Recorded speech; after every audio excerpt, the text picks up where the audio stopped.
Welcome in, you guys. I'm Ariyl Onstott, and it is great to be streaming along here with you on our Thursday afternoon. Aungelique, it does somewhat feel like a Friday, I must admit.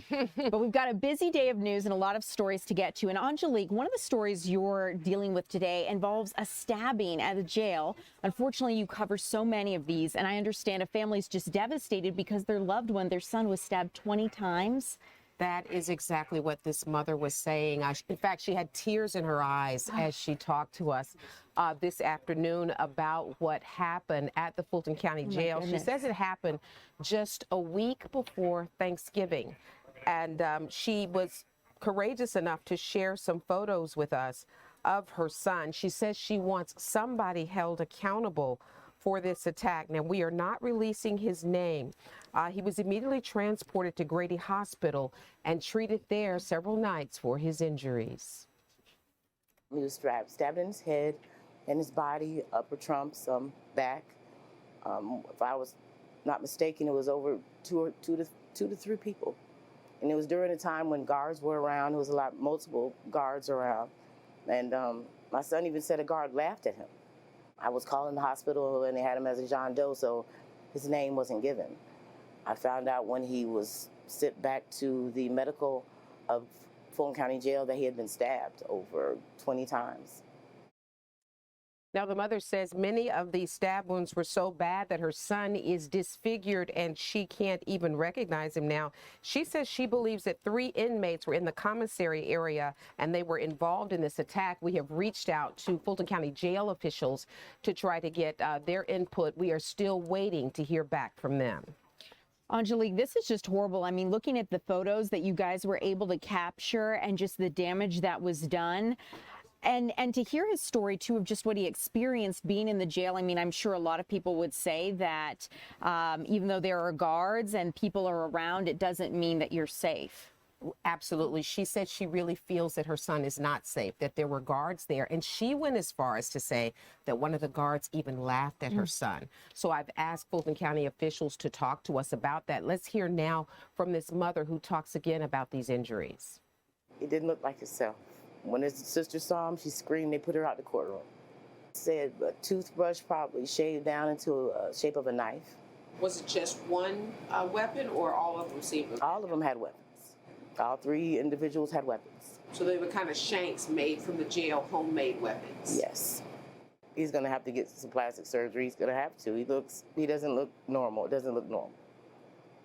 They were trying to kill my son, I think. For him to be stabbed over 20 times, they were trying to kill him. And you saw those shanks there. We've heard a whole lot about those shanks. Many of them are made from the building itself. And Sheriff Patrick Labatt has talked about how that building is just crumbling. And unfortunately, a lot of these inmates use parts of that building and they become weapons. Now, this young man is now in the Troup County Jail. He's wrapped up his case in Fulton County.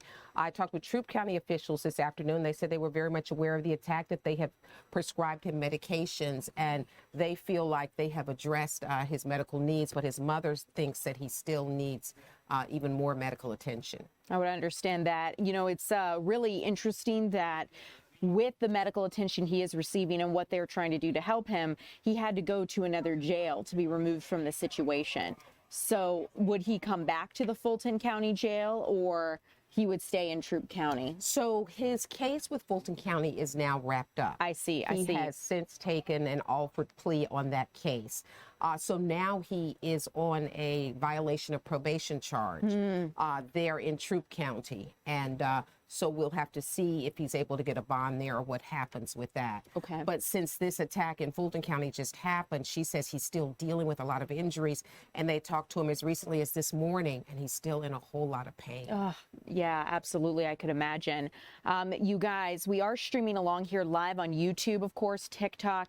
And I want to draw our attention real quick, Aungelique, to these comments, because you may have some insight of this. Some of our chatters are talking about a previous case, and someone says that they're asking about a 16-year-old who was shot at an Atlanta graduation. And I think they're talking about the Benjamin E. Mays high school graduation.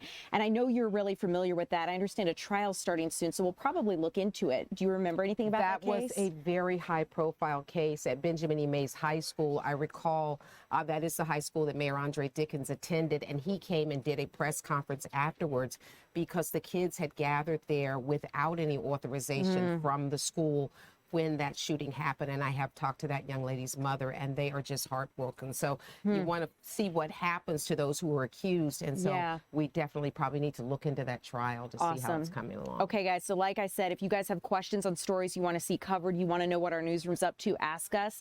Because now Aungelique, I'm sure she's going to go talk to our assignment desk and say what's going on with this case. We know 3 people were charged in that case. So we'll keep you updated as that trial progresses. Aungelique, thank you so much for your time today. I appreciate it. Absolutely. It was good to see you.